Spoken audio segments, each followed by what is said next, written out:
নমস্কার বন্ধুরা, আজ আমি আপনাদের একটা গল্প বলতে এসেছি। এটা কোনো মার্কেট টিপের গল্প নয়, এটা এক ইনভেস্টরের গল্প যে 30 বছর ধরে এসআইপি চালিয়ে গেছে। 1994-তে স্টার্ট হয় ফ্র্যাঙ্কলিন ফ্লেক্সিক্যাপ ফান্ড। যদি কেউ তখন থেকে 10,000 টাকা পার মান্থ ইনভেস্ট করত, তাহলে আজ পর্যন্ত তার টোটাল ইনভেস্টমেন্ট হতো 36 লাখ। কিন্তু তার ভ্যালু 1 কোটি নয়, 2 কোটি নয়, 15 কোটি 70 লক্ষ টাকা। ইয়েস, 15 কোটি 70 লক্ষ।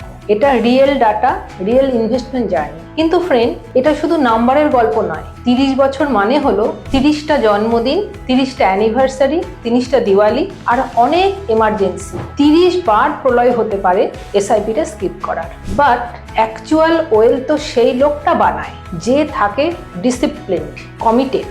মার্কেট সময় সময় রিওয়ার্ড দেয়, কিন্তু ডিসিপ্লিন সব সময় রিওয়ার্ড দেয়।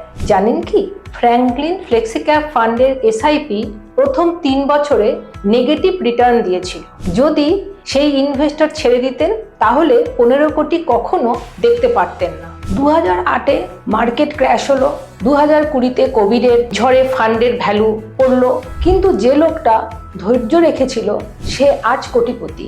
আপনি যদি বলেন আমি তো সেফ ইনভেস্ট করতাম পিপিএফ এ, তাহলে 10,000 টাকা প্রতি মাসে দিয়ে 30 বছরে হতো 1.5 কোটি। কিন্তু ফ্র্যাঙ্কলিন ফ্লেক্সিক্যাপ ফান্ডের এসআইপিতে হলো 15 কোটি 70 লক্ষ।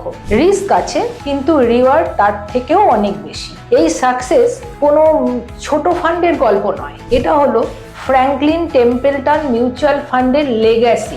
গ্লোবালি টেম্পলটন গ্রুপ ম্যানেজ করে 1.6 ট্রিলিয়ন, মানে 132 লাখ কোটি plus worth asset.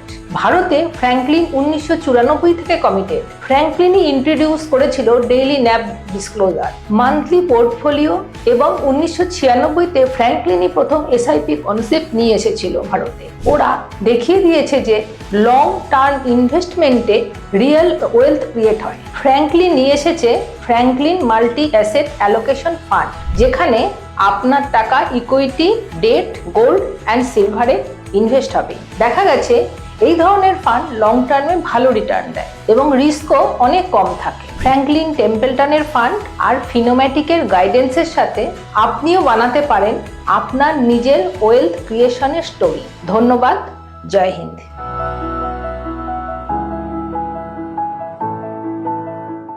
Fund investments are subject to market risk. Read all scheme-related documents carefully.